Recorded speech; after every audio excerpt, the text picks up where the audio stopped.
वर्तमान समय में पूरी दुनिया में हाइड्रोजन इकोनॉमी को विकसित करने की बात हो रही है। वहीं भारत में भी ग्रीन हाइड्रोजन के विकास के लिए पूरी तैयारियां की जा रही हैं। भारत में हाइड्रोजन ऊर्जा उत्पादन की स्थिति क्या है और हाइड्रोजन ऊर्जा के कौन-कौन से रूप हैं जिनसे हमें स्वच्छ ऊर्जा की प्राप्ति हो सकती है, इसी विषय पर आज के एपिसोड में हम चर्चा करेंगे। नमस्कार, ध्येय टीवी के न्यूज़ दिस आवर प्रोग्राम में आपका स्वागत है और मैं हूं विवेक ओझा। भारत ऊर्जा सुरक्षा के लिए आज सुनियोजित तैयारियां करने में लगा है। जीवाश्म ईंधन के शुद्धतम विकल्पों की तलाश में भारत ने अनुसंधान और विकास कार्य को बढ़ावा दिया है। सौर, पवन, ज्वारीय ऊर्जा को बढ़ावा देने के साथ साथ अब भारत ने भविष्य का ईंधन कहे जाने वाले हाइड्रोजन को अपनी ऊर्जा सुरक्षा का अस्त्र बनाने की रणनीति बनाई है। एक क्लीन एनर्जी के रूप में भारत किस प्रकार हाइड्रोजन का इस्तेमाल कर सकता है और इस पर भारत के ऊर्जा वैज्ञानिक काम कर रहे हैं।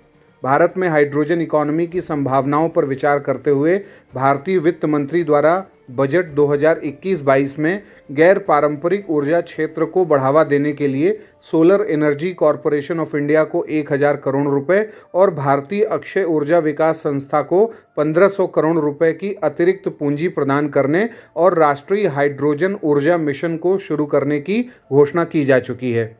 इस समय क्लीन एनर्जी कंपनियों की निगाह 7 प्रकार के हाइड्रोजन पर है। पहला, ब्राउन हाइड्रोजन। इस प्रकार के हाइड्रोजन का उत्पादन ब्राउन कोयले का उपयोग करके किया जाता है, जहां एमिशन को वायुमंडल में निष्कासित किया जाता है और इसका उत्पादन गैसीकरण की प्रक्रिया यानी गैसिफिकेशन की प्रक्रिया के द्वारा किया जाता है, जबकि ब्लैक हाइड्रोजन का निर्माण ब्लैक कोयले से किया जाता है। दूसरा, ग्रे हाइड्रोजन है। यह प्राकृतिक गैस अथवा मीथेन से उत्पन्न होता है और जिस प्रक्रिया द्वारा यह उत्पन्न होता है उसे स्टीम रिफॉर्मिंग कहते हैं। इससे संबंधित उत्सर्जन को वायुमंडल में निष्कासित किया जाता है और यह उत्सर्जन बहुत कम मात्रा में होता है। हाइड्रोजन का जो तीसरा प्रकार है वह है ब्लू हाइड्रोजन।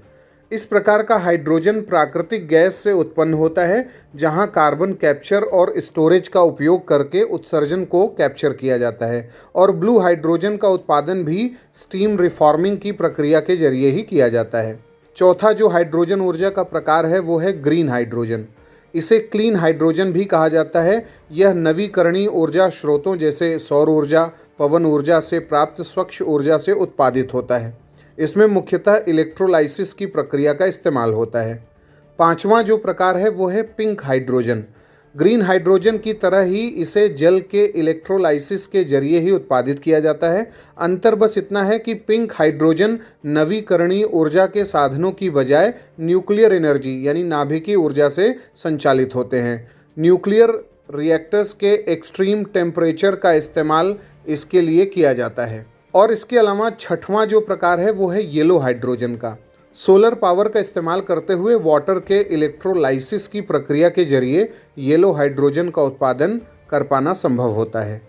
और सातवां और अंतिम जो हाइड्रोजन ऊर्जा का प्रकार है जिस पे आज ऊर्जा कंपनियां काम कर रही हैं वो है टर्क्वाइज हाइड्रोजन यानी फिरोजा रंग का जो हाइड्रोजन होता है।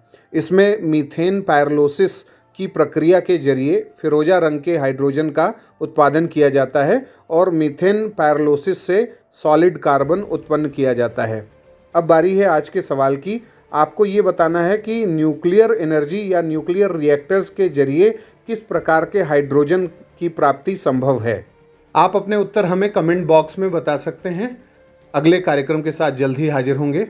इजाज़त दीजिए। नमस्कार।